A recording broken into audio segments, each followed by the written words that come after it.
할렐루야. 오늘 갈릴리 가나의 혼인잔치의 말씀을 가지고 오후 시간에 여러분과 함께 하나님의 말씀을 나누도록 하겠습니다. 호두깎이 인형과 네 개의 왕국이라는 영화에 보면 주인공 클라라가 등장합니다. 어머니는 발명가셨는데요. 어머니께서 돌아가시면서 이 클라라에게 크리스마스 선물을 남기십니다. 편지가 있는데 이렇게 쓰여 있습니다. 사랑하는 클라라, 내가 필요하는 모든 것이 여기에 있단다. 이렇게 적혀 있었던 것이죠. 그래서 클라라는 이 상자를 열기 위해 열쇠를 찾아 모험을 떠나고 마침내 상자를 열게 됩니다. 열었더니 그것은 오르골이었죠. 아무것도 없었습니다. 클라라는 실망했습니다. 그런데 우연히 오르골을 이렇게 뚝 눌렀는데 뒷면에 이렇게 거울이 나오는 거죠. 거울을 보는 순간 클라라는 비로소 깨달았습니다. 아, 그래. 내가 필요한 모든 것은 바로 이 거울 속에 비친 나야. 라는 생각을 하게 되었고 용기와 자신감을 얻게 되는, 그래서 어렵고 힘든 어머니가 돌아가신 그 이후의 삶을 씩씩하게 살아가는 그러한 이야기였습니다. 어머니는 발명가였죠. 엄마의 최고의 발명품은 바로 클라라 너란다 라는 메시지를 주고 있었습니다. 그렇습니다. 우리 인생에도 여러 가지 어떻게 살아야 되고 무엇을 해야 되고 어디로 가야 될지 막막한 인생이 벽을 마주하게 되는 한계 상황에 도달할 때가 있습니다. 그때에 우리는 어떻게 해야 할까요? 나를 발견해야 되겠죠. 그리고 나를 발견하기 위해서는 우리를 만드신 그 하나님을 만나야 됩니다. 그 하나님과의 만남과 그 은혜 속에서 비로소 내가 누구인지를 알게 되고, 그래서 우리의 삶을 그 인생의 깊은 수렁으로부터 벗어나고 또 우리의 삶의 방향을 알고 또 그 걸음을 용기 있게 시작할 수 있는 것이죠. 오늘 갈릴리 가나의 혼인잔치의 말씀을 여러분과 함께 나누려고 합니다. 여러분, 결혼이라는 것, 혼인이라는 것은 우리 인생의 어떤 의미입니까? 우리는 살면서 많은 행사들, 많은 일들을 겪게 됩니다. 하지만 우리가 겪게 되는 일들과 행사들, 그러한 것 중에 가장 많은 노력과 가장 많은 생각과 가장 많은 열정과 헌신, 이런 것들을 집중하는 행사를 이야기하려면 그것은 당연히 결혼식이라고, 혼례라고 그렇게 생각됩니다. 이 갈릴리 가나의 혼인잔치도 마찬가지였죠. 연회장이 있었고 그 연회를 준비하기 위해서 음식도 준비하고 포도주도 준비하고 결혼의 식순들도 얼마나 열심히 그리고 여러 차례 체크하면서 그렇게 준비했겠습니까? 그런데 오늘 이 갈릴리 가나 혼인잔치에 어떤 사건이 벌어지는가 하면 바로 이 혼인식에서 가장 중요한 요소였던 것이 이 지방의 포도주였습니다.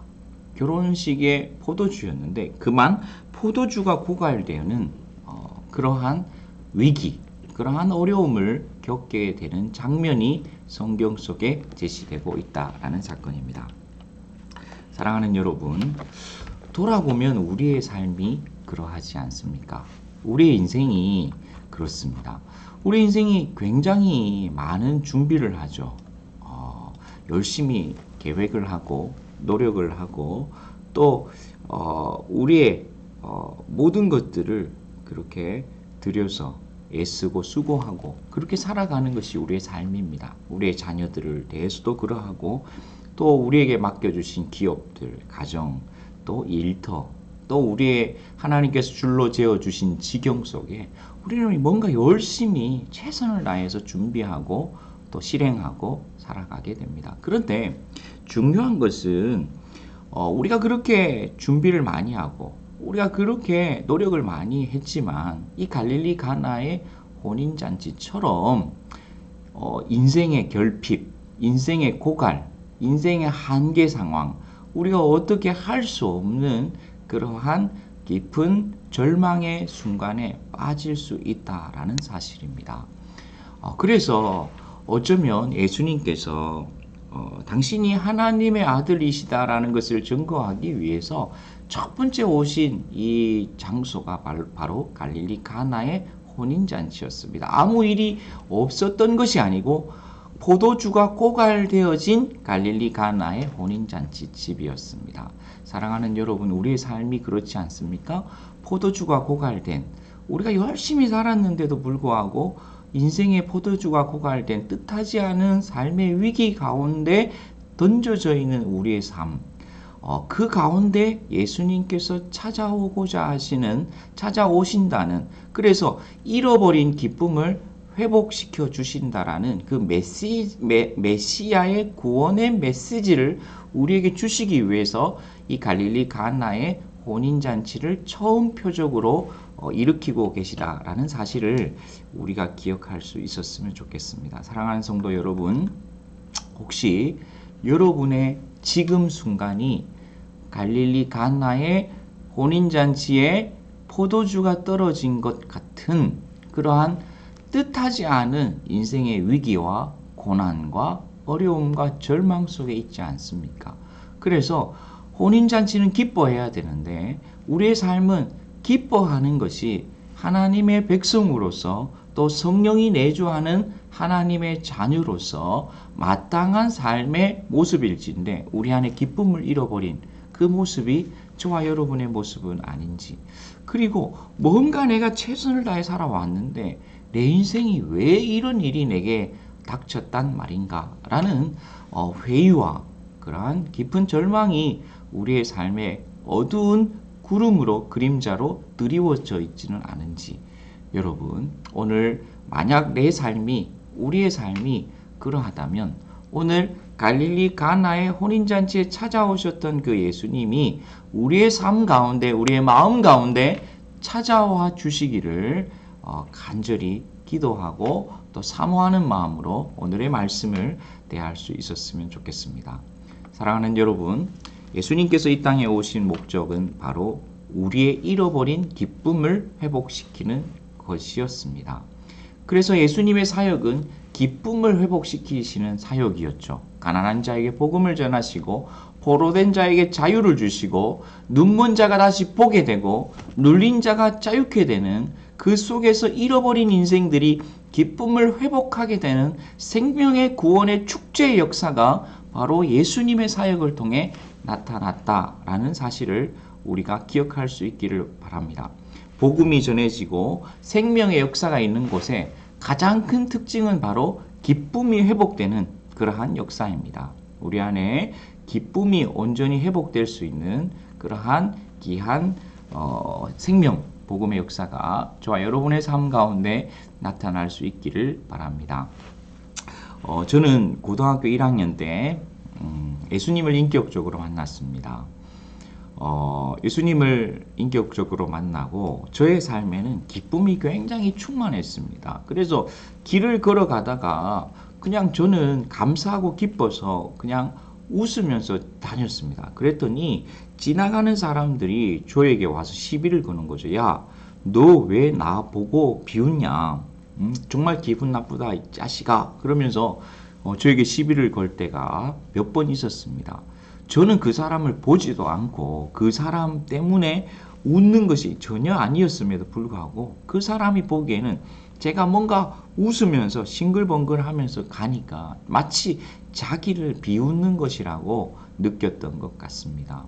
그처럼 제 안에는 기쁨이 있었습니다. 그런데 요즘에 저의 모습을 보면 이게 가만히 거울을 볼 때가 있는데 기쁨을 잃어버렸습니다. 깜짝 놀랐습니다. 물론 머리가 휘어지고 머리가 자꾸 빠지는 것도 기쁨을 잃게 하는 원인이기도 하지만 잔뜩 찌푸려진 그 미간과 얼굴의 모습을 보면서 내가 기쁨을 잃어버렸구나 라는 그러한 안타까움이 있었습니다. 성도 여러분, 우리의 삶에 기쁨을 잃어버렸지 않습니까? 우리의 삶에 무엇이 우리의 삶에 기쁨을 앗아간 것일까요? 시편 기자는 이렇게 고백하고 있죠. 주께서 내 마음에 두신 기쁨은 그들의 곡식과 새 포도주가 풍성할 때보다 더하니이다. 내가 평안히 눕고 자기도 하리니 나를 안전히 살게 하시는 이는 오직 여호와이시니이다. 그렇습니다. 하나님께서 내 마음에 두신 기쁨, 그렇죠.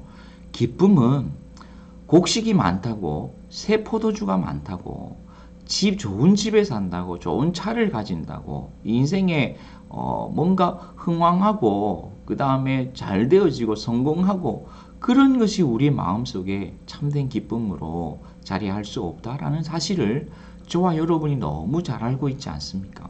우리의 영원한 기쁨은 어디에 근원하고 있습니까? 그렇습니다. 바로 주께서 우리 마음속에 기쁨을 넣어 주셔야 된다라는 사실이죠.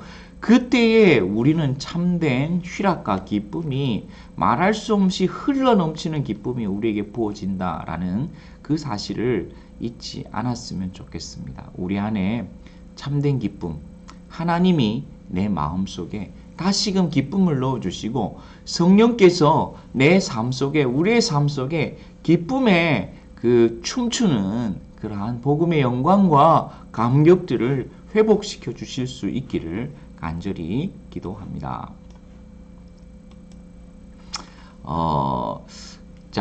마리아 포도주가 떨어졌을 때 이제 이 포도주가 떨어졌습니다. 그 다음 어떤 일이 벌어집니까?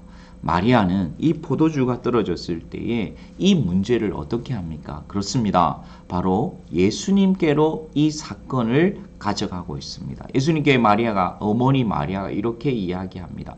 포도주가 떨어졌나이다. 포도주가 떨어졌나이다. 갑자기 왜 예수님은 손님으로 안 돼요? 갑자기 죄가 왜요? 그죠? 하지만 마리아는 이 문제를 예수님께 가져가고 있다라는 사실입니다. 동문서답같이 보입니다. 보이지만 예수님께서도 이렇게 이야기하시죠.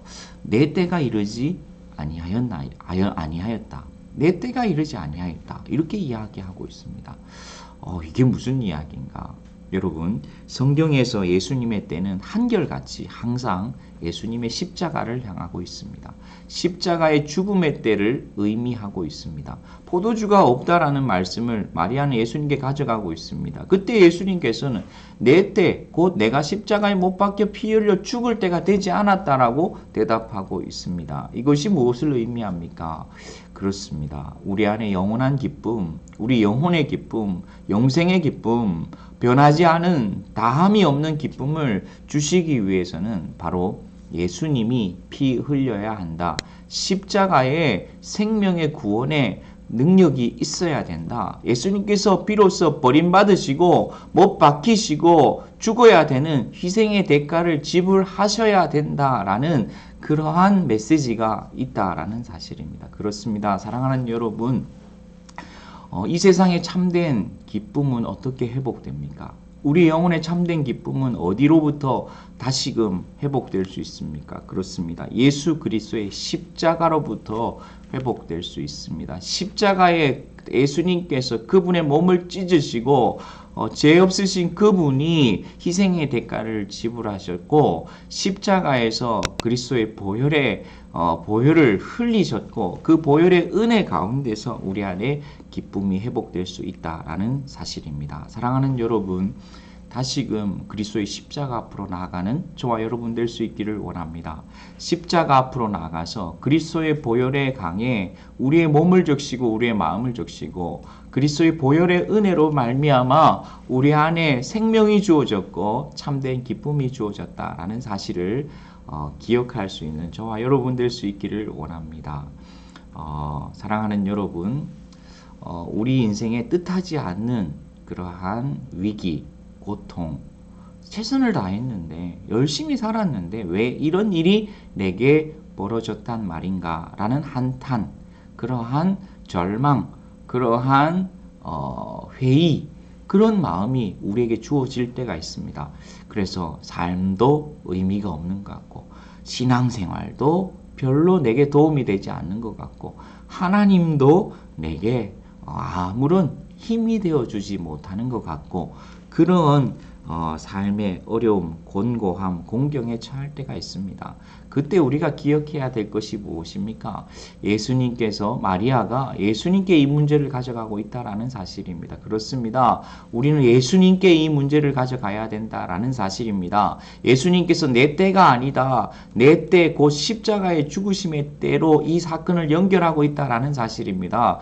곧 예수님께로 가져가고 예수님의 십자가 앞에 우리가 우리의 삶의 문제를 무릎 꿇고 내어놓고 그리스도의 보혈의 은혜를 덧입어야 된다라는 사실입니다. 그때에 우리 안에 기쁨이 회복될 수 있다라는 사실을 우리가 기억할 수 있기를 바랍니다. 마지막으로 이 포도주의 사건의 이야기는 돌 항아리로 옮겨가고 있습니다. 그곳에는 유대인의 정결의식을 따라 돌 항아리 6이 놓여져 있었습니다. 율법에서 정결케 함을 위해서 물을 담는 돌 항아리였습니다. 예수님께서 이 항아리에 물을 채우라라고 말씀하셨죠. 그리고 갖다 주라라고 하셨습니다. 그렇습니다. 그랬더니 그 물이 포도주가 된 것입니다. 포도주가 정결의식을 위한 돌 항아리에서 시작된다는 것, 기쁨의 회복은 정결케 됨을 통해 나타날 수 있다라는 사실을 우리에게 말씀해 주고 있습니다. 참된 기쁨은 우리의 죄가 씻어지고 허물이 가리워질 때 비로소 나타납니다. 사랑하는 여러분, 우리 마음속에 회개의 고백들이 있기를 원합니다. 이 오후의 시간에 그리스도의 십자가 앞에 나아가서 그리스도의 십자가의 그 은혜를 생각하면서 주님 앞에 회개할 수 있는 우리의 죄를 용서하여 주십시오. 주님, 우리의 부족했던 모습들, 우리가 하나님을 신뢰하지 못했고 우리가 하나님의 왕 되심, 주인 되심을 인정하지 못했고 내 마음대로 왕이 없었던 내 삶의 모습 가운데 다시금 왕이신 예수님을, 왕이신 하나님을 초청할 수 있는 저와 여러분이 될 수 있기를 원합니다. 우리 안에 거짓되고 교만되고 또 마치 내 삶의 주인인 것처럼 내가 왕이 되어 살았던 모습들, 또 음란하고 또 정직하지 못했고 순결하지 못했던, 정결하지 못했던 우리의 삶을 주님 앞에 회개하면서 주님 앞에 순수하고 진정된 삶의 모습을 회복할 수 있는 저와 여러분 될 수 있기를 소망합니다. 끝으로 우리 마리아의 모습을 기억했으면 좋겠습니다. 마리아는 이때 마리아가 예수님을 임신했을 때, 잉태했을 때 10대 소녀였죠.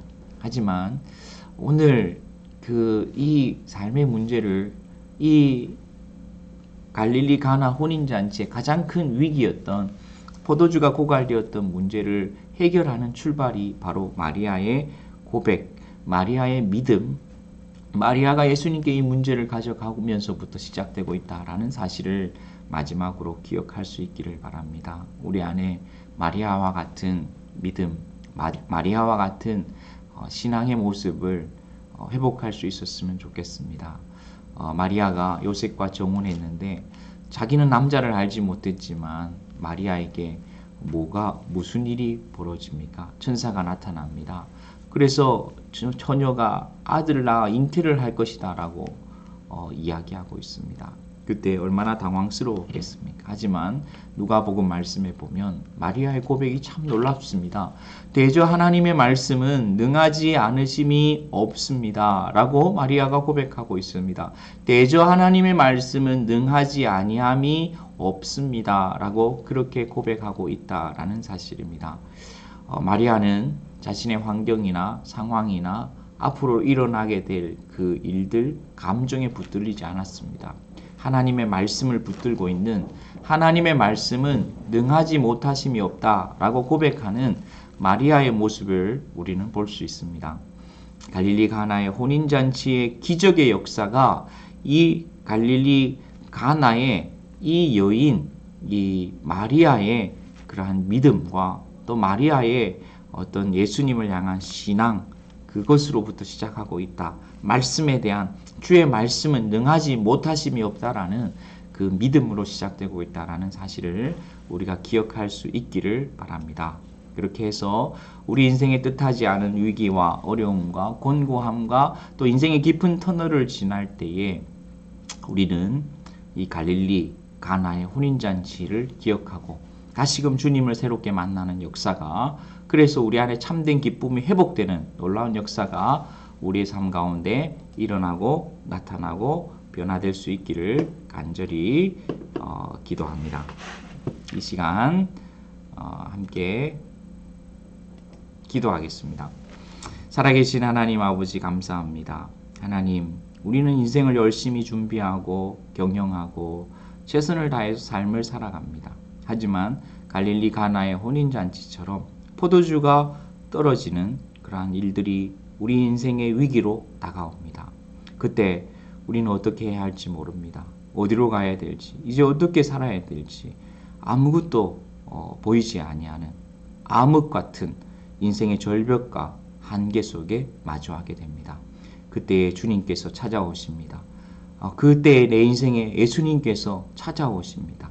그리고 내가 예수님께 나아갈 때, 이 문제를 가지고 나아갈 때 예수님께서 우리 안에 다시금 잃어버린 기쁨을 회복시켜 주신다라는 약속을 우리에게 주시고 있습니다.